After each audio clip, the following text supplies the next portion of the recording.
السلام عليكم ورحمة الله وبركاته.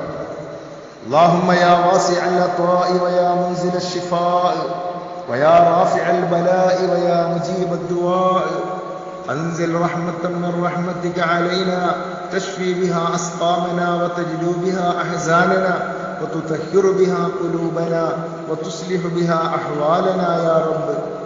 അല്ലാഹുവേ, അനുഗ്രഹങ്ങൾ വിശാലമായി നൽകുന്നവനെ, രോഗങ്ങൾക്കെല്ലാം ശമനമിറക്കുന്നവനായ നാഥ, എല്ലാ വിപത്തുകളെയും ഉയർത്തുന്നവനായ റബ്ബേ, എല്ലാ പ്രാർത്ഥനകൾക്കും ഉത്തരം നൽകുന്നവനെ, നിന്റെ കാരുണ്യത്തിൽ നിന്ന് ഞങ്ങളുടെ രോഗങ്ങളെല്ലാം സുഖപ്പെടുന്നതും രോഗങ്ങൾക്ക് ശമനമാകുന്നതും ദുഃഖങ്ങളെ ഇല്ലാതാക്കുന്നതും ഹൃദയങ്ങളെ ശുദ്ധീകരിക്കുന്നതും ഞങ്ങളുടെ അവസ്ഥാവിശേഷങ്ങൾ നന്നാക്കുന്നതുമായ കാരുണ്യം ഞങ്ങളുടെ മേൽ നീ വർഷിപ്പിക്കണമേ നാഥ.